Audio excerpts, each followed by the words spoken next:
नमस्कार मंडळी, आपण घावण कसे बनवायचे ती रेसिपी पाहिलीच आहे. पुन्हा एकदा मी पूर्ण सविस्तर रेसिपी सांगत आहे. त्यासाठी मी आता एक घावण म्हणजे डोसा भाकरी, त्यासाठी मी तांदळाचे पीठ 1 वाटी आणि गव्हाचे पीठ 1 वाटी घेतलेले आहे आणि 1 चमचा तूप घेतलेलं आहे आणि थोडंसं मीठ घेतलेलं आहे. हे दोन्ही तांदळ पीठ एकत्र करून त्याचं डोस्यासारखं बॅटर, थोडंसं जाडसर बॅटर बनवून घ्यायचं आहे अशा प्रकारे. आणि बाजूला मी अंड्याच्या ऑमलेटसाठी एक मिरची कापून घेतलेली आहे, कांदा कापून घेतलेला आहे, टॅमॅटो आणि कोथिंबीर.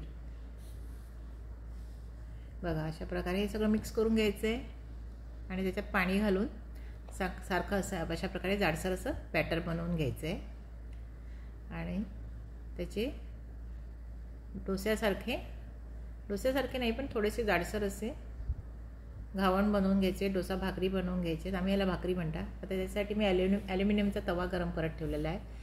त्या तव्यामध्ये थोडंसं पाणी घालायचं.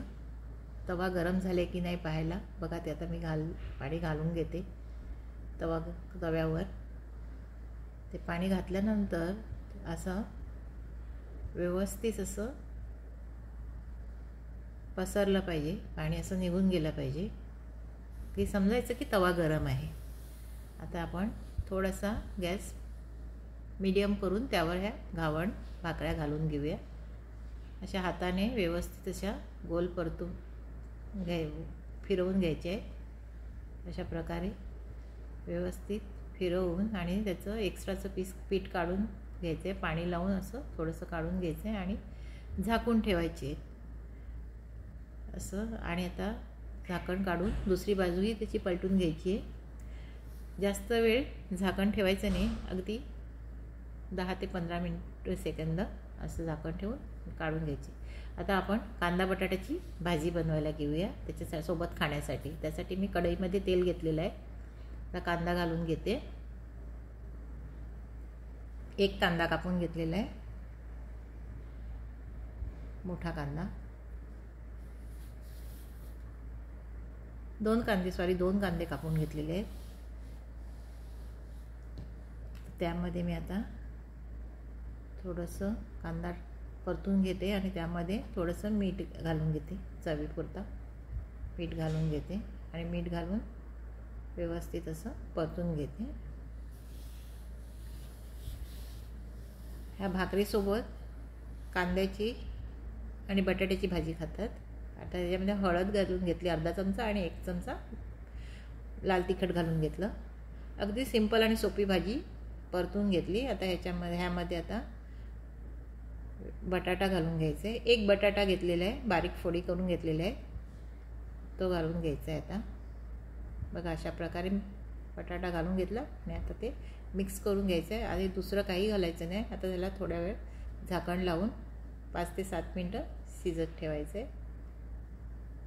बघा आपली बटाटा आणि कांद्याची भाजी शिजली आहे व्यवस्थित. अशा प्रकारे ही भाजी ह्या भाकरीबरोबर घावणबरोबर बनवतात. हे व्हेजमध्ये हे भाजीचं कॉम्बिनेशन आहे. आणि आता मी त्याच्यासोबत अंड्याचं ऑमलेट बनवून घेते. त्यासाठी मी 1 कांदा एक छोटं टॅमॅटो, मिरची आणि कोथिंबीर कापून ठेवलं होतं, ते सगळं मिक्स करून घेतले आणि 2 अंडी मिक्स करून घेतलेले आहेत. आता हे सगळं मिक्स करून ह्याचं ऑमलेट बनवायचं आहे. अशा प्रकारे सगळं मिक्स करून घ्यायचं. आणि ह्या भाकरीसोबत अंड बुर्जीही खात आहेत. 1 अंड बुर्जी, अंड ऑमलेट हे त्याचं कॉम्बिनेशन आहे नॉनव्हेजमध्ये. आणि व्हेजमध्ये बटाट कांद्याची भाजी त्यासोबत एकदम सुंदर छान अशी लागते. आता मी पॅनमध्ये तेल घालून घेते.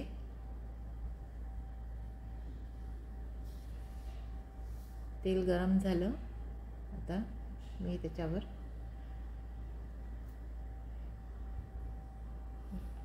ऑमलेट घालून घेते. बघा अशा प्रकारे तवा गरम झाला, तेल गरम झालं. आता ह्यामध्ये ऑमलेट घालून घेते. अशा प्रकारे दोन्ही बाजूने व्यवस्थित ऑमलेट पलटून घेते आता दुसरी बाजू त्याची. थोडंसं जास्त ऑमलेट शिजवायचं नाही. एक बाजू शिजल्यानंतर दुसरी बाजू अगदी थोडीशी नॉर्मल अशी पलटून झाल्यानंतर थोडंसं जास्त नाही शिजवायचं आहे.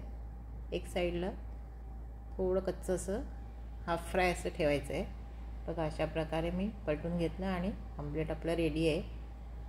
आता ऑमलेट काढून घेतलं.